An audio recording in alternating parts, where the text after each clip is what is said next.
Okay, so again, let me start by acknowledging my chapter co-authors who come from Region 6 of the Forest Service, the Pacific Northwest Research Station, Portland State University, and the University of Oregon. So this chapter basically has two guiding questions, and these are among the questions that managers submitted to the science synthesis team, whatever it was, 2 years ago. The first question, what are trends in the size of low-income and minority populations in the plan area since the plan was adopted, and what is their current distribution? I will say that this is actually a more appropriate question for the assessment team. The answer to this question does not come from peer-reviewed scientific literature, but we decided we would do analysis in response to this question because it seems to serve as a basic foundation for the second question, which we address, which is that of how do low-income and minority populations interact with federal forests in the Northwest Forest Plan area. Well, let's go to the first question first.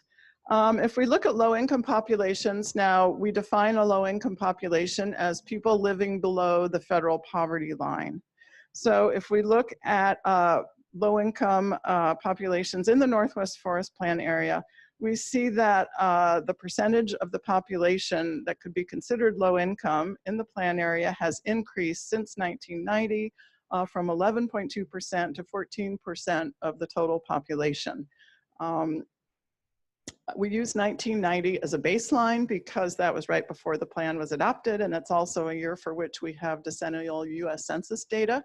And we use 2012 as our most recent reporting figure because that's consistent with the year for which the latest Northwest Forest Plan Socioeconomic Monitoring Report has reported demographic data. So we can see that the rate of, or the percentage of people living below the poverty line in the Northwest Forest Plan area has consistently been below the percentage living in poverty for the United States as a whole.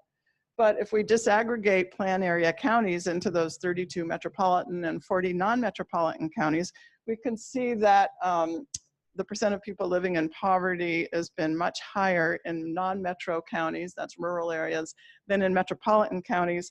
And consistently, it's been a higher percentage than for the nation as a whole. So if we look at 2012, where 19% of the population in non-metropolitan counties was below the poverty line, we could say, wow, it looks like about 1 in 5 people in rural areas is living in poverty. So if we look at the distribution of these low-income groups throughout the Northwest Forest Plan area by county, we see that Northern California and Southern Oregon have the highest concentrations of people living below the poverty line. And similarly, we see that the people with the lowest concentrations of people in poverty are around the metropolitan areas of Seattle and Portland and San Francisco. In fact, we found the highest poverty rates in counties of Northern California. We also found that poverty had increased in Northern California counties in a much greater percentage than it had for any other part of the plan area. Turning to minority populations, we consider minority populations to be those that are covered by the Environmental Justice Executive Order. And so if we look at populations of minorities, we can see that the total percentage of the population of the plan area that can be considered a minority has grown over time since 1990. That growth is reflected in the decrease of the total population that identifies as white over time. Although the percentage of the population of individual minority groups has not necessarily increased, the highest increase in percentage of the population has been among people who identify as Hispanic or Latino. Those populations increased almost 3 times between 1990 and 2012. So I just want to note that it might look like these numbers don't add up to 100%, and that's because Hispanic or Latino is an ethnicity, it's not a race. So you can be Hispanic or Latino and also be white or also be Black. If we look at the distribution of low-income and minority groups, this should be the distribution of minority groups as a whole throughout the plan area, we see that the highest concentrations of minorities as a total group now are in the Central Valley counties of California and east of the Cascades in Washington. Now that may be because these are areas that are highly oriented towards agriculture and they may draw minorities who are agricultural workers. But if we look at the district, and you'll see in chapter 8 in the actual synthesis report, we break down the distribution of these different groups by group. This is just these groups as a whole. But if you were looking at by group, you'd find that American Indians and Alaska Natives their populations are largely concentrated in non-metropolitan counties of the plan area, whereas the population of Blacks or African Americans and Asians and other Pacific Islanders are concentrated more in the metropolitan counties. And we find that for Hispanics or Latinos, they have similar distributions between metropolitan and non-metropolitan counties. Something else I neglected to mention is that the percent of the population in the plan area that's American Indian is higher than for the nation as a whole. That's also true for Asians and other Pacific Islanders. But if we look at the population of Blacks or African Americans, as well as Hispanics or Latinos, we find that the plan area has a lower percentage of the population that's in those minority groups than for the nation as a whole. Well, if we look at how poverty and the presence of minority groups are distributed, we see that there are a number of poor counties that have a large concentration of minority residents. Again, the backdrop here, here's the dark brown is high concentrations of people living in poverty. The purple circles are the percent minorities. The bigger circles are for larger percentages of the population that are minorities. So you can see in some places you have a lot of minority groups as well as high poverty, but you can also see there are places with high minority groups and low poverty. So these two things aren't necessarily associated, and we really didn't investigate the linkages between poverty and minority groups in this science synthesis report.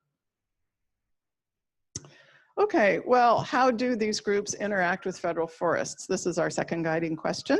The literature on this topic revolves mainly around three main themes. One is the environmental workforce, one is commercial non-timber forest product gathering, and then the third is recreation. So that's what I'm going to focus on here. Now in chapter 10 of the science synthesis, we touch on two other emerging topics. That would be wildfire management and how wildfire management on federal forests affects populations living around those federal forests. Another topic is non-recreational camping and homelessness, which is taking place on national forests and can be an indicator of poverty. So turn to the synthesis for that, but I'm not going to say more about it here. The environmental workforce, what do I mean by that? Well, the environmental workforce consists of forest workers who work as contractors on federal lands, and they engage in a variety of different kinds of forestry work. That can include labor-intensive work, such as planting trees or thinning trees or gathering and piling brush. It can mean digging fire line on fire crews. It can mean applying herbicides. But some of these forest workers also engage in equipment-intensive work. That would mean operating heavy machinery, for example. Well, we find that most forest workers since the 1970s actually have been Hispanic or Latino workers, and many of these are immigrants or undocumented workers. We also find that there's a lot of documentation in the literature about the poor working conditions that these workers experience. And by poor working conditions, I mean low wages, seasonal work, no reliable supply of work. They don't get treated with respect. They have to travel long distances from home in order to work. They don't have benefits. They don't get training. There can often be major safety concerns in the work environment, and they often suffer disproportionately high rates of injury and even fatality on the job. Now, these poor working conditions disproportionately affect immigrant workers because they feel very vulnerable and they're afraid of retaliation if they speak up, particularly if they are undocumented workers. So these poor working conditions have been, we've known about them for a decade or more, but efforts to address them have really not been successful. There have been some improvements in the arena of fire suppression work. That's because fire suppression work tends to pay a lot better. You tend to get training in order to do that job. And of course, we have a high level of concern around safety when it comes to fire suppression work. So there's improvements in that arena, but some of these other kinds of forestry work, you know, people are still experiencing these poor working conditions. Well, what are the implications for how we might improve those poor working conditions? The literature identifies a number of things that we could be doing. When the Forest Service and BLM let contracts, those contracts have to comply with federal labor and safety laws. So we could make sure that those laws, that there's compliance with those laws by the contractors. We can do more inspections and more oversight of those contract crews to ensure that they're working in compliance with federal labor and safety laws. We might think about the competitive low-cost bid process. When we're giving contracts to the lowest bidder, it means there's an incentive to cut corners. There's incentive to cut corners on safety and on training and on benefits, and we tend to pay lower wages.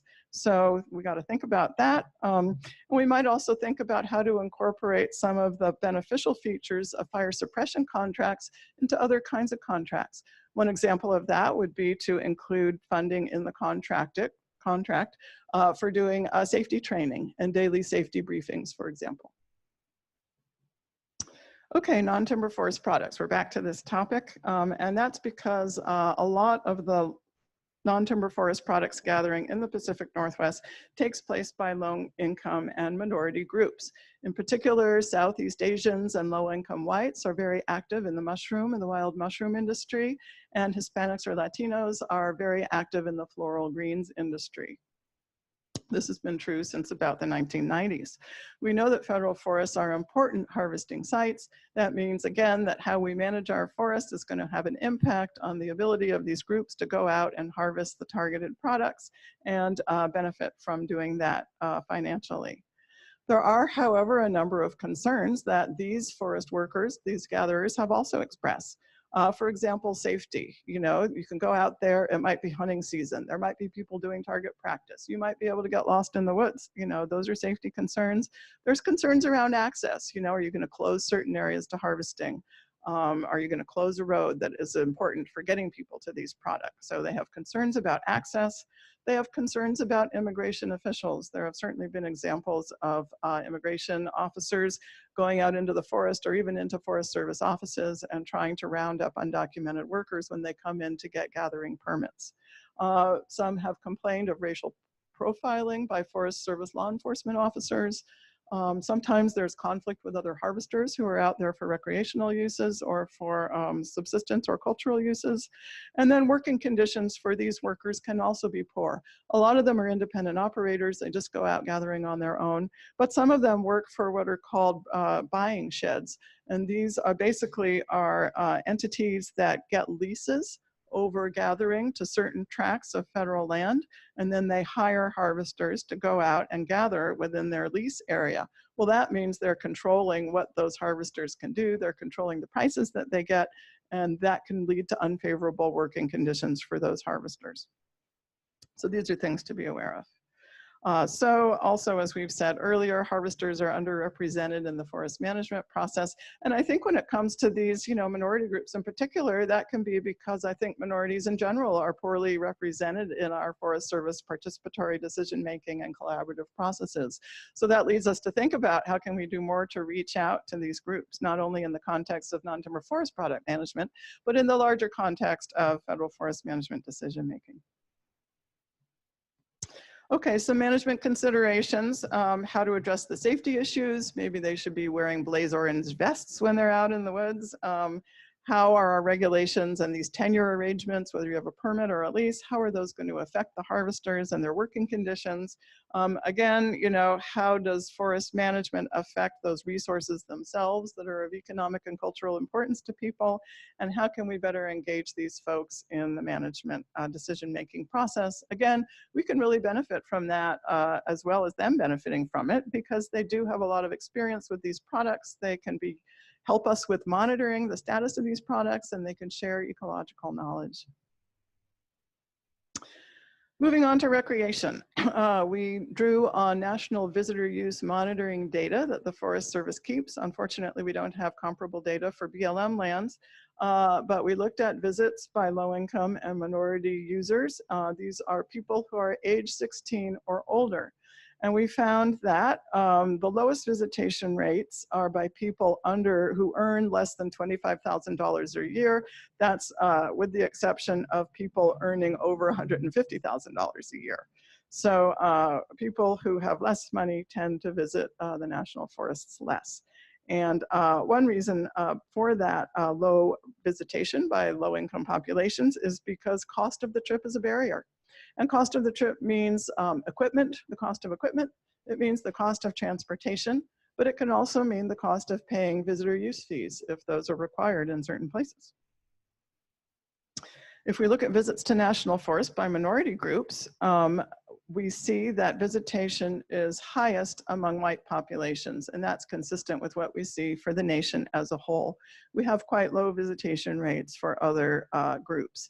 Now, the question might come to mind, well, is this simply reflecting the racial and ethnic composition of the Northwest Forest Plan area population? Perhaps visitation is proportionate to the number of people that are in the population that represent these groups. And the answer is we can't really make that determination. And that's because people from all over the country visit our national forests. So you're getting visitors from everywhere. So you can't really say this is accurately reflecting the percentage of the population within these different subgroups that lives locally.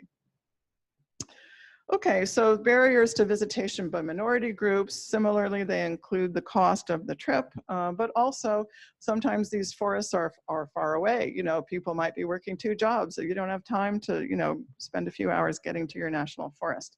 It could be lack of transportation options. Not everybody has a car, so how are you going to get there? There are safety concerns, not just getting lost in the woods, but, you know, maybe a little bit suspicious of who else might be out there and letting your kids run around unsupervised. People may be unaware of the opportunities that exist on national forests. This has certainly been documented in the literature. Part of that may be because we don't necessarily have information about our recreation opportunities in multiple languages.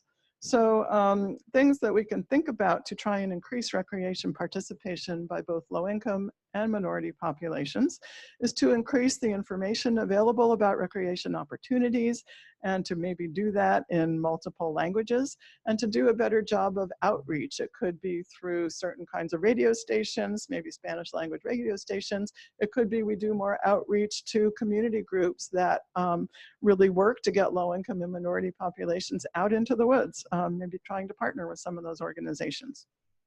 We could also try to encourage more transportation options, perhaps work with local transportation authorities, particularly for federal forests that are near metropolitan areas, to try and see if we can get some buses out to the Columbia Gorge that people can climb on and get there with. We can also think about ways to appropriately address safety concerns.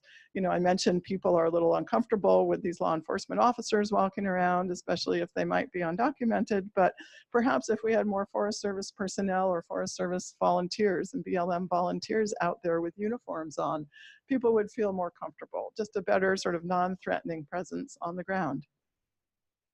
It's also important to think about how to match recreation opportunities to user preferences. Now, I think we need to really be aware that we can't just generalize about this is what one group likes and this is what another group likes. There's certainly variation within these groups in terms of user preferences. But there is some research that shows that Hispanics or Latinos, for example, really like to recreate at developed sites in large groups. So we could try and build more infrastructure that accommodates the preferences of different groups. And then we can also try and address cross barriers. Obviously, the federal agencies can't make it cheaper to buy equipment, you know, or to necessarily get to the forest, but we could think about maybe low-income populations getting free Northwest Forest passes so that they can access recreation sites, things like that. Okay. Well, to summarize the key points then, I think it's important just to recognize that environmental justice is not just about exposure to toxins in urban areas. I think there's a real tendency to think about environmental justice as an urban issue. And hopefully this chapter at least gets people to think about the ways in which federal land management might also have environmental justice implications. I'm guessing that people are aware that the 1994 Executive Order on Environmental Justice requires land managers to identify and to address any disproportionate harmful impacts of their policies, of their management actions, of their programs on low-income and minority populations, and to figure out what to do about that. And it doesn't just mean addressing disproportionate negative impacts. It also means asking the question, are these populations benefiting in an equitable way from the kinds of opportunities that we provide? And if not, how can we make those benefits more equitable for everybody? So as we've noted in this presentation, low-income and minority populations are growing in the Northwest Forest Plan area. So that's going to encourage us to think more about how to accommodate them in terms of federal forest management. We don't know how the Northwest Forest Plan specifically has impacted these populations because they haven't been singled out in Northwest Forest Plan socioeconomic monitoring efforts. We do have a tribal monitoring module, so we do have information about that. But for these other groups, we have to think more about potential impacts that could be related to other things that we've talked about today, such as how is the plan affected non-timber forest product productivity. I think the research that's out there helps point to important issues to think about when we think about environmental justice. But just as we said with, community variation when we talked about Chapter 8, these populations are diverse and they're going to have diverse ways of relating to federal forests in specific places. So I think we need a lot more information about how to address the needs and interests of low-income and minority populations at the local level, because that's not something that we are really knowledgeable about given the existing research base.